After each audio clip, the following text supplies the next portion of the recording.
Summoned through the dimension of sound, people explore the musical world which they believe to be true. But there is a world, unheard by some, that is filled with stories of an unknown reality, a jazz side.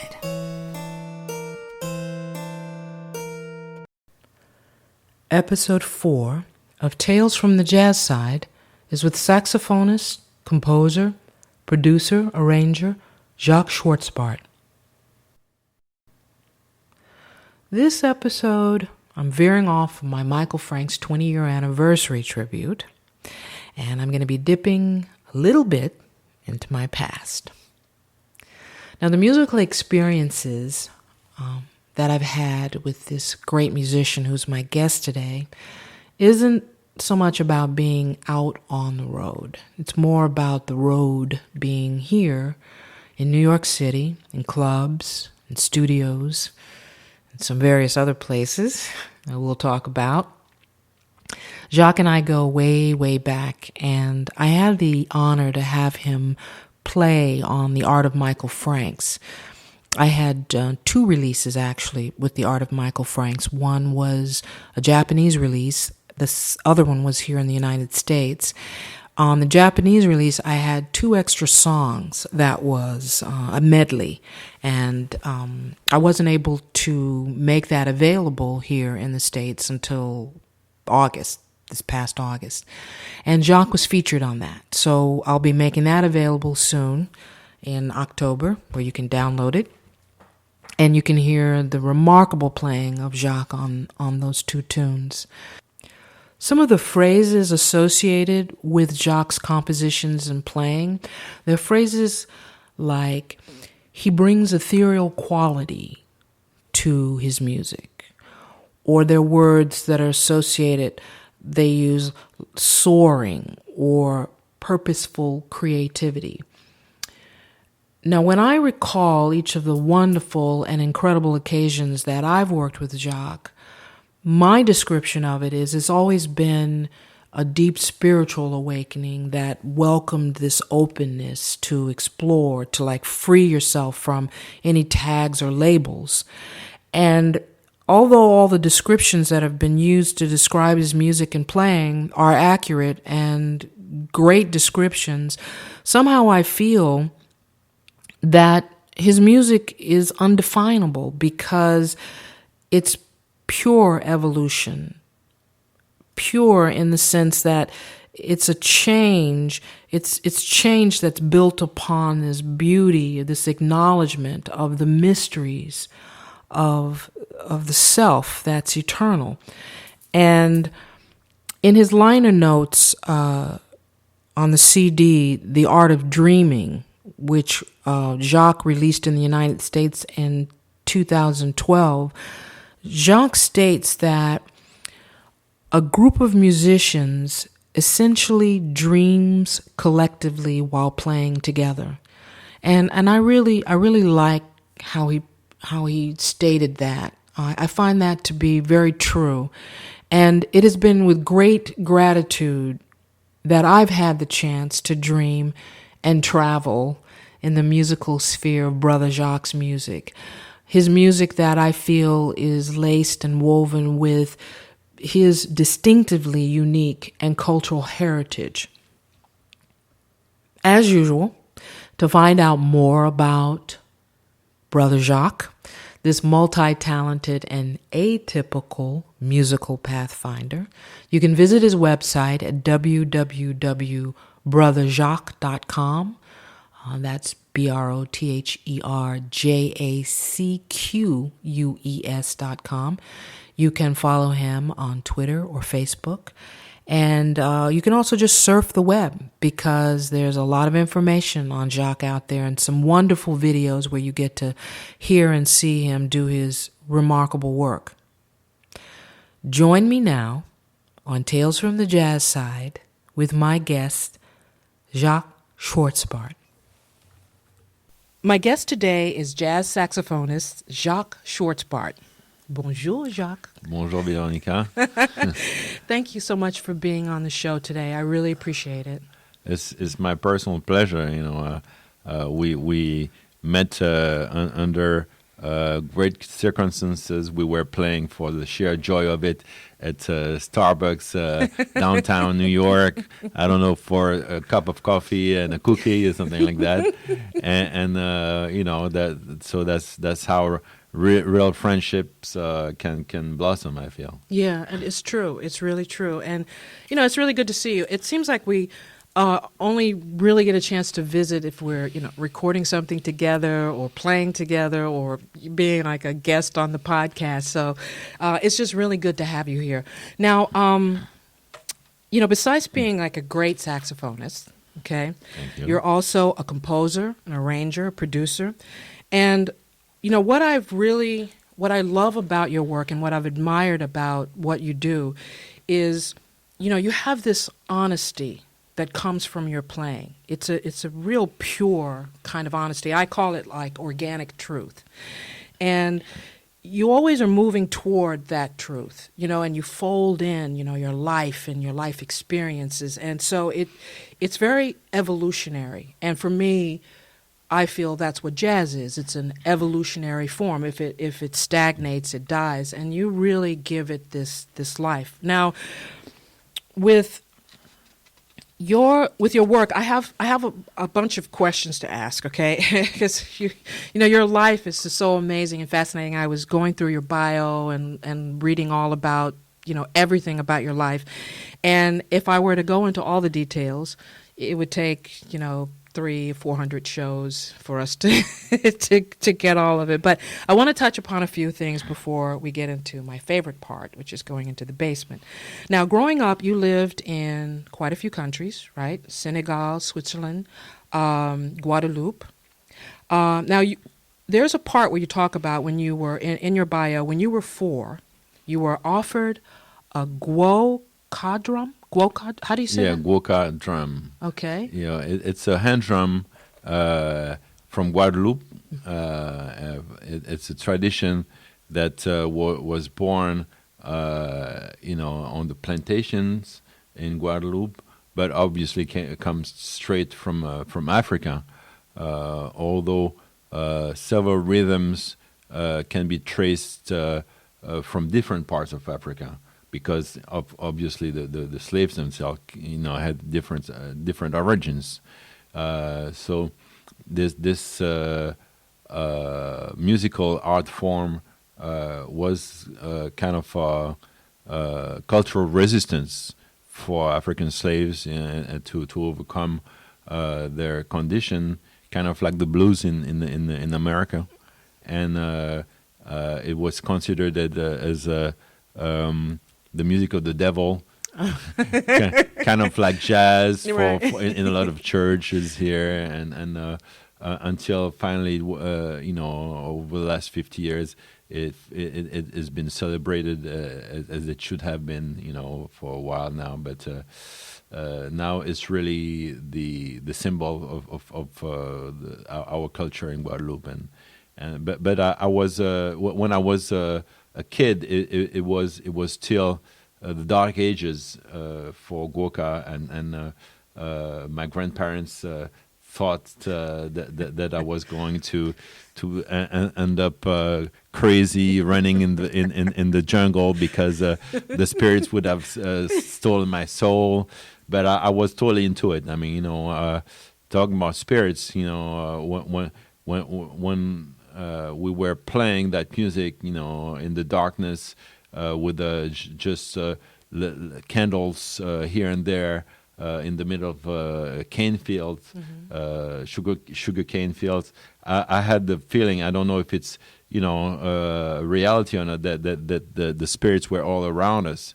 Wow. And the beginning of my musical story comes from a spiritual experience of connecting I guess the old African spirits playing hand drums in the middle of sugarcane fields at 4-year-old in Guadeloupe. Right, I know, 4 years old too. That's like so. When it says that it was offered to you, what does that? Was it just like a gift? Was it who gave it to you? A master called Anzala. And my parents were very fond of his music, so we went to. They took me along to several of his little ceremonies, and I asked him if I could, drum along, and he saw that I was, following the rhythm pretty naturally, so. He gave me a small little drum that would be more fit to my hands. How is it? What does it look like? Is it? It's a barrel with a goat skin on it. Okay. With a rim around it, and ropes to create the tension. Oh, okay. And to pull the rim that holds the goat skin over the barrel. Okay. But there was no barrel small enough. so he gave me what we call a bois fouillé, which is a little piece of wood that's dug and until it's hollow inside, and then you put the goat skin on top. Okay. And that was my first drum. So at some point you had to graduate from the small one to the larger one. So that's okay. So now, when as you know, that's what you just mentioned is the spiritual part of it. Okay. So now I'm a little bit of an activist, as you know, and I will play ball with politics if the game is right. Now, at some point, you were a senator's assistant in Paris. Yes. And I thought that was kind of really fascinating. And could you tell us a little bit about that? Yes, I graduated from Sciences Po Paris, which is the equivalent of the School of Government here. Basically, that prepares young men or women for a career in either in politics or in political administration. Okay. And I was hired first as general manager for the General Council of Guadeloupe, which is the equivalent of the governor's office. Okay. So I had like 80 people under my direction at age 25. Oh, wow. And that was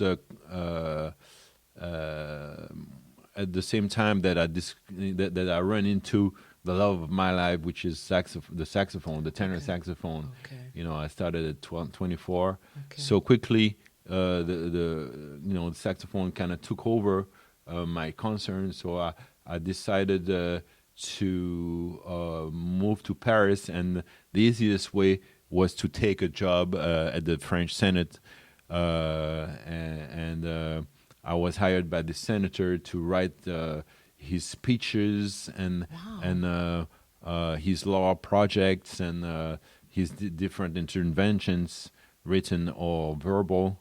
I was kind of the anything that has to do with the words came easy to me at the time, at least. Oh, okay. Do you think that has to do with the fact that both your parents are writers? Yes, Yeah. yes, and at the time I was myself working on a novel that I completed, but I never published it because it would have conflicted with me. Decided to go to Berklee College of Music and attempting to become a musician. Okay. So now, what kind of genre was the novel? Was it a fiction? Was it? Yes, it okay. was pure fiction, actually.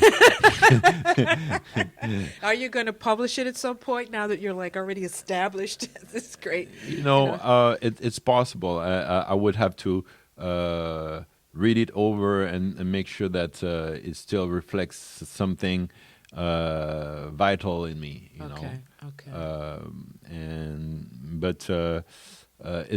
It's hard to pursue different things at the same time in the world of art and do it well. Okay. If I ever publish this novel, that would mean that I would be ready to write some more. Okay, I got it. Otherwise, it would be just a gimmick. Right. Right. Right. It's No. like a little piece of museum. Yeah. Yeah. It would be like showing my first music stand or something. Right. Like that. I wouldn't Right. feel like it would be relevant for anything. Right. I understand that. I understand that. So now, would you say that the experiences that you had as in this consulate, as the assistant, has influenced? Because your music has this all-embracing, universal. It's humanistic. It's got this energy of embracing all. And do you think that experience at that time actually assisted in how your music, you write your music and build? No, my entire professional experience prior to music just helped me realize that anything that didn't involve creation was not for me. Oh, That was that realization, because it's not that I wasn't good at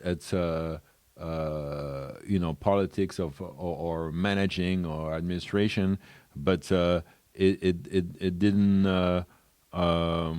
reflect who I was. Right. Right. And I was surrounded with people that I couldn't really relate to. Okay.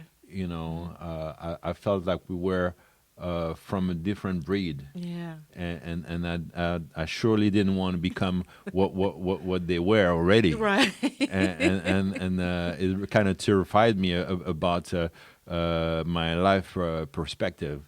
And I made a drastic move that really was hard to swallow for everyone else around me. Right. Because they thought that I had gone insane and crazy.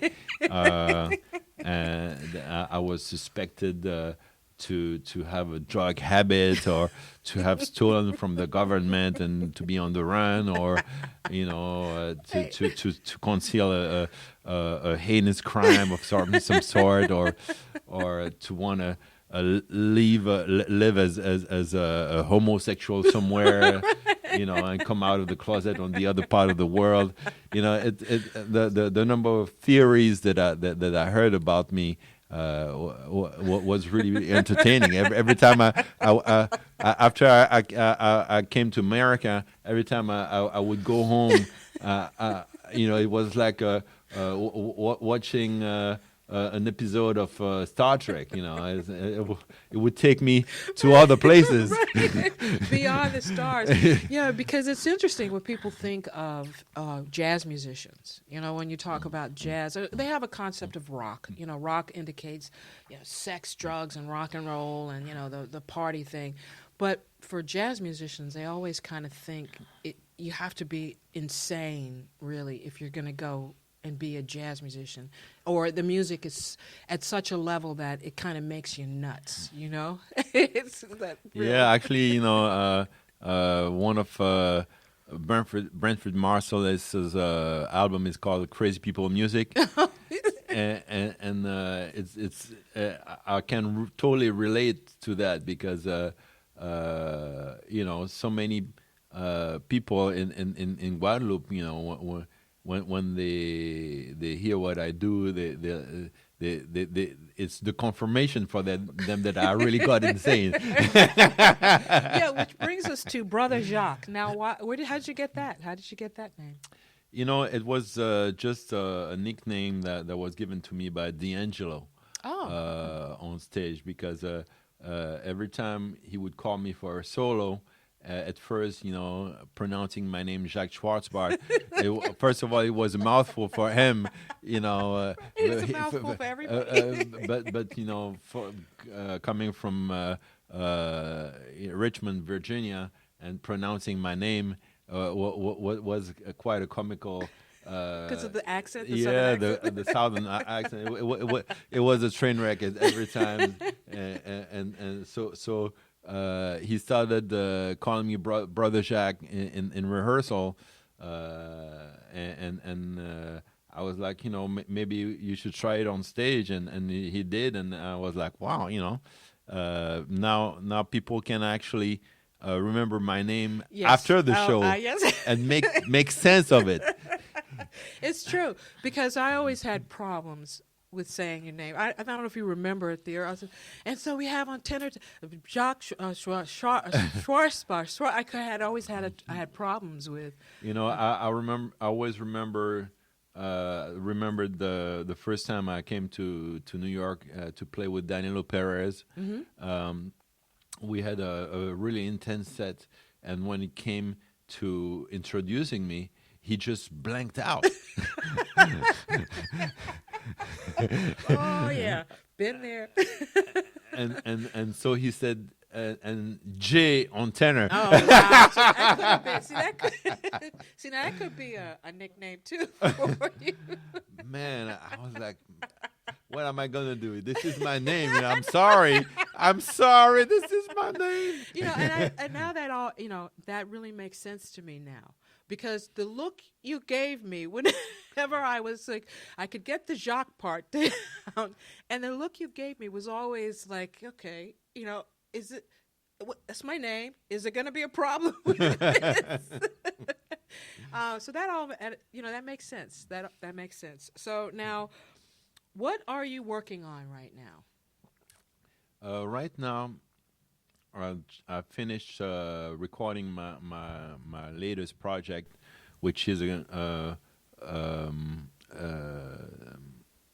symbiosis between Haitian voodoo ritual chants and modern jazz. Oh, So it involves two voodoo priests, a singer and a hand drummer, okay. and 5 New York jazz cats. Wow. And you have Ben Williams in there. Oh, yeah. You have Obed Calvert, Etienne Charles, Milan Milanovic.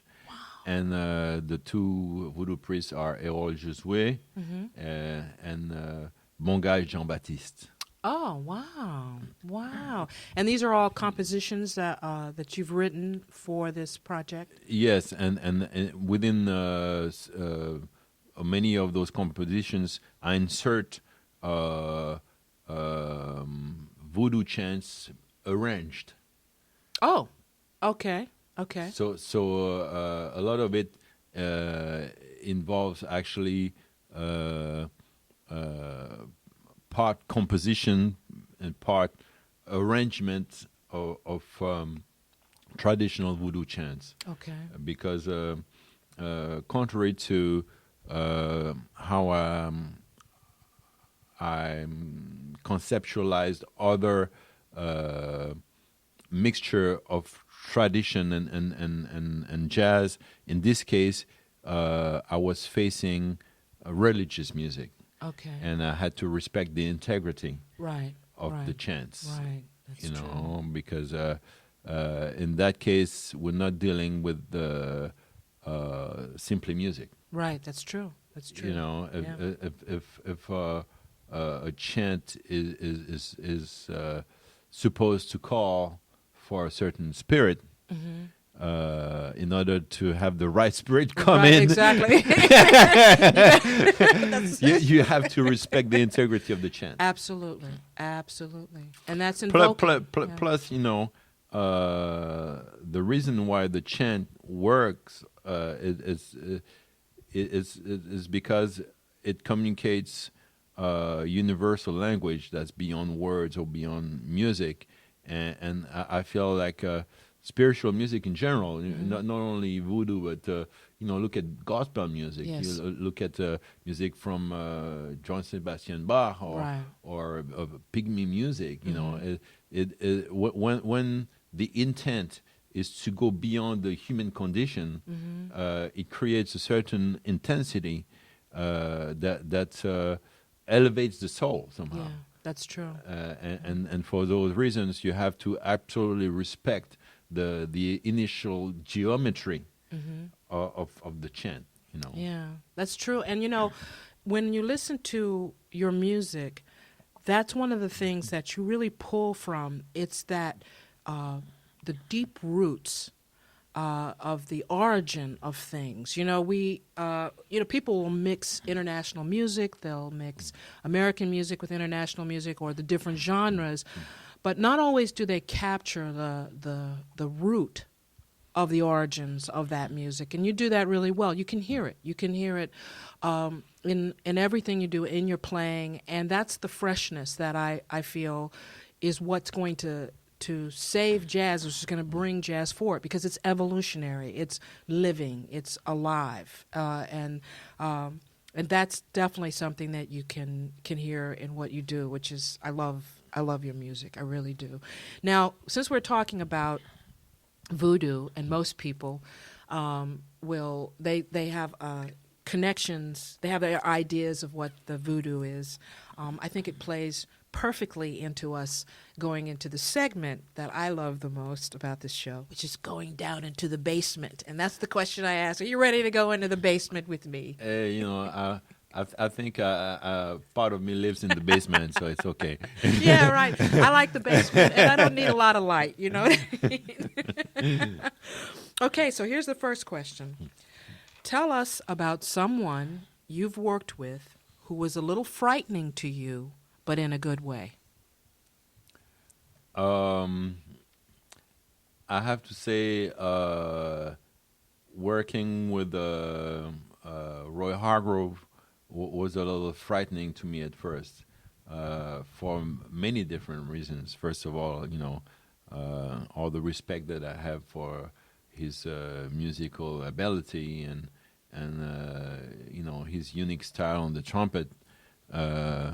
And the fact that he embodies this whole tradition of jazz in the modern world, and also the fact that the first time that we worked together, we had just met in a couple of jam sessions, and he had taken my phone number. Oh, wow.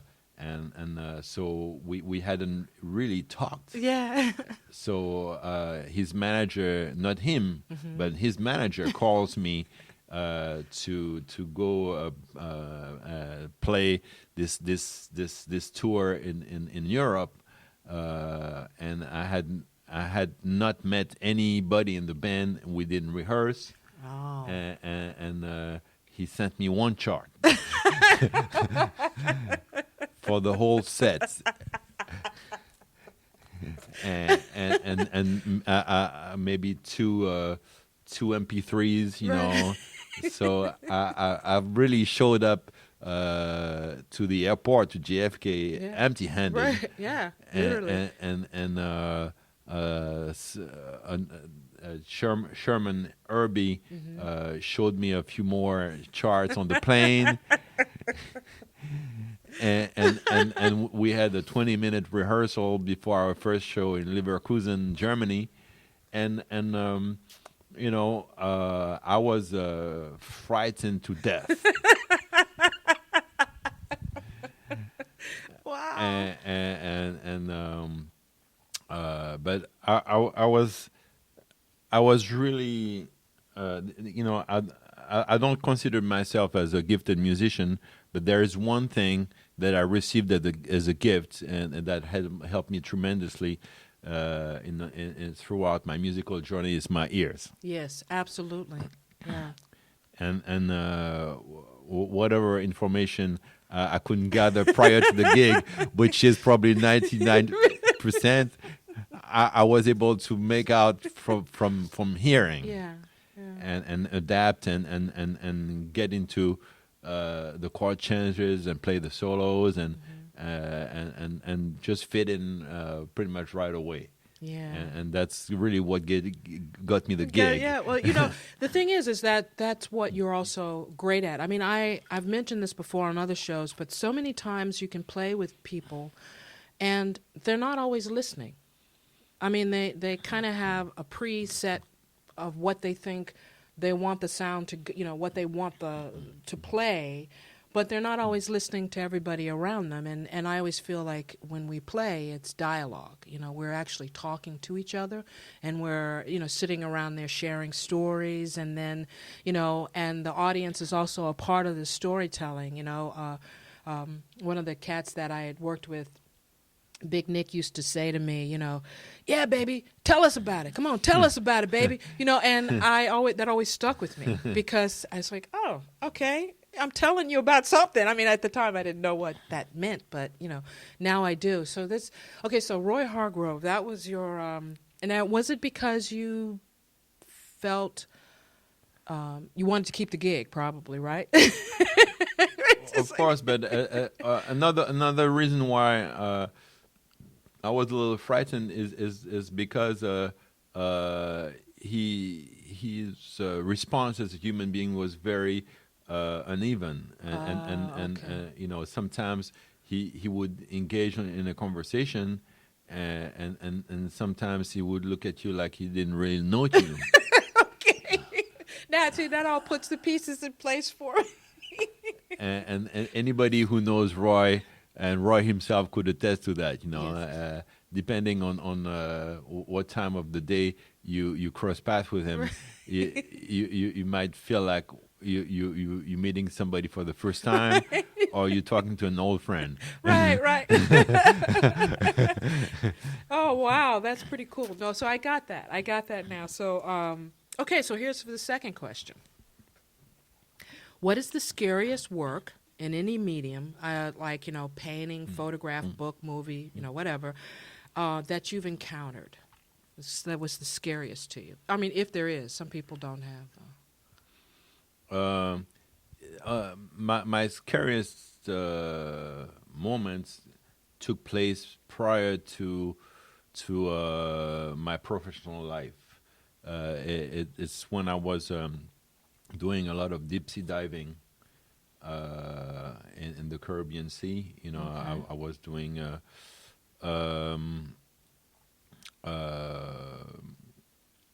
I was fishing with a harpoon without tanks. Oh, without air tanks. So I was basically going about 100 feet deep, to find really big fish, and it sounds crazy. Right, it does sound crazy. But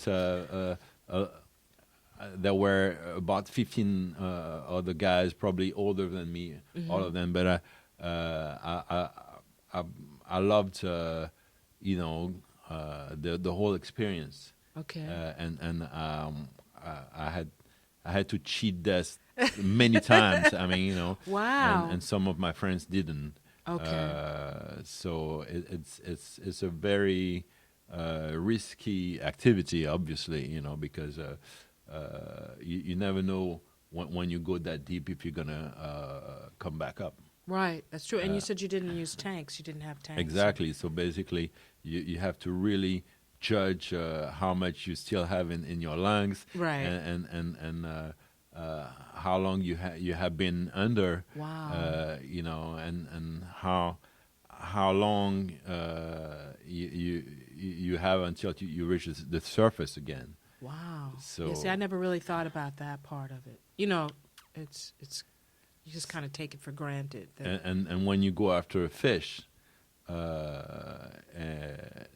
down deep, and you are excited, and you really want to get that fish, sometimes you forget right that you might not have enough to go back up. Wow. And that's how a lot of a lot of us perished, you know, at the time, and so I had a lot of close calls. Wow. But I always made it back. So do you think that doing that helps you with your breathing for playing when you play? Without a doubt, you know, that my physical activities, you know, from my youth, definitely helped me when it came to starting that late, because I started the saxophone at 24. Yeah. But you know, I had messed so much with all kinds of activities involving breathing. Okay. That I could get into it and pretty much develop pretty rapidly. Okay. Okay. So I also wanted to ask you, do you have a favorite scary movie or a book or, you know, I find like a lot of musicians really aren't afraid of, you know, like a book they would read that would be scary or. You know, I see through the you know, all the intent behind the scary plots. Right. You know, I'm like, okay, he's probably gonna do that in order to scare me. Oh, no, this is where Right. the boogeyman is gonna appear out of nowhere, and I'm like, okay, yeah, it figures. You know, so it would. What's I would say I'm much more frightened by plots involving psychology, where you discover all the cruelty that could come out of the human mind. Yes. Yeah. You know, or when I watch documentaries about wars. Yeah.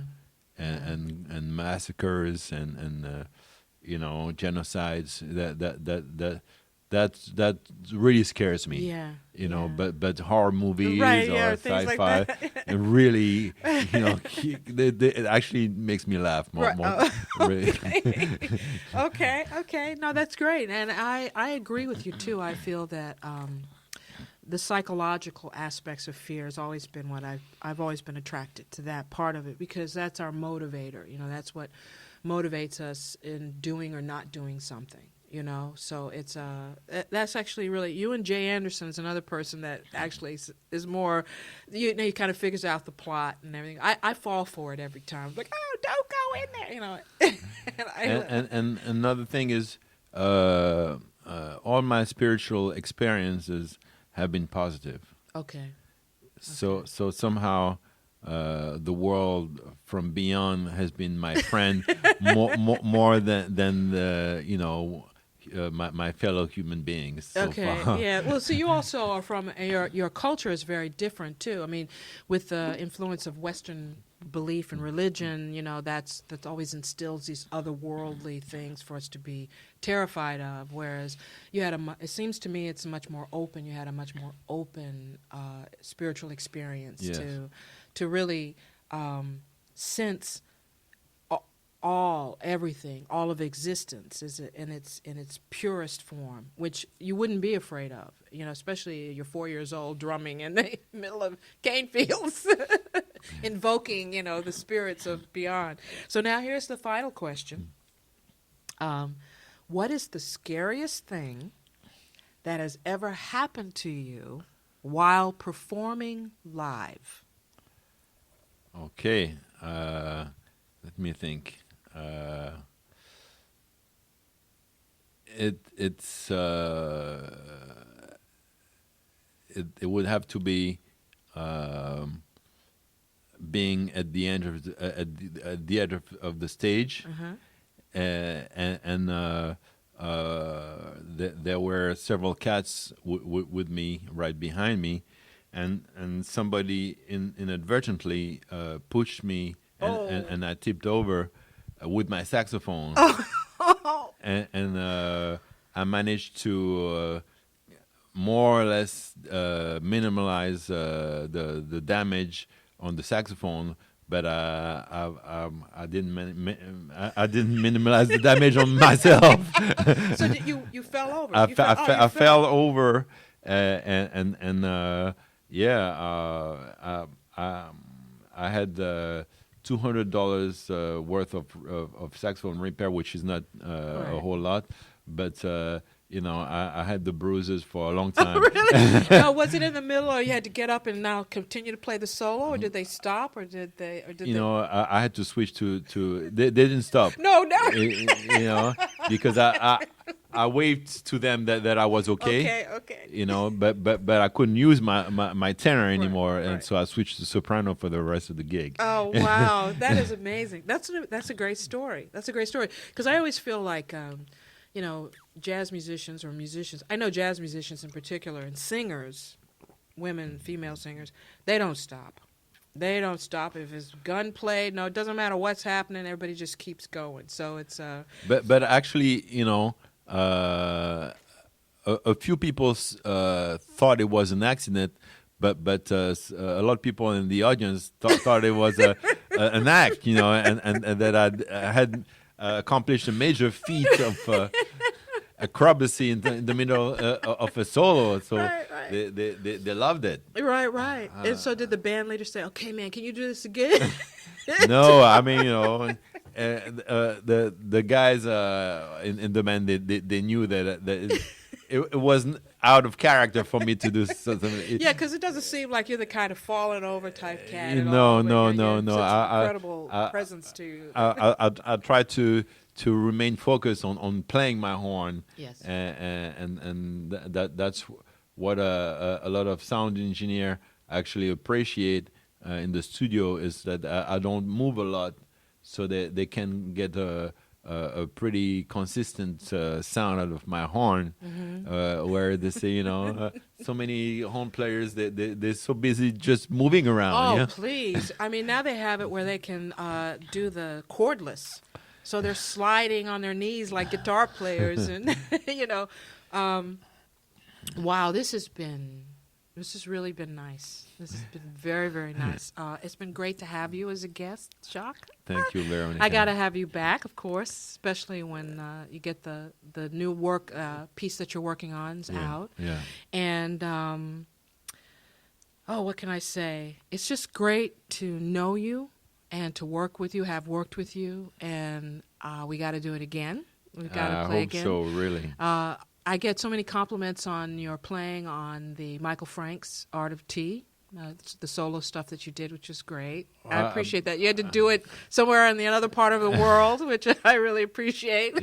Hopefully it wasn't as bad as the Roy Hargrove. I hope I gave you enough information for that. But it has been an honor. I really appreciate you doing this. I hope we can get together outside of any musical endeavor in the future. I just love who you are, and I love Travis too. So yeah, well, we're gonna do it. Now that it's being said on the podcast, we got to make it happen. Exactly. Right? So anyway, thank you again. Thanks, man. Okay, and that wraps it up for us on Tales from the Jazz Side.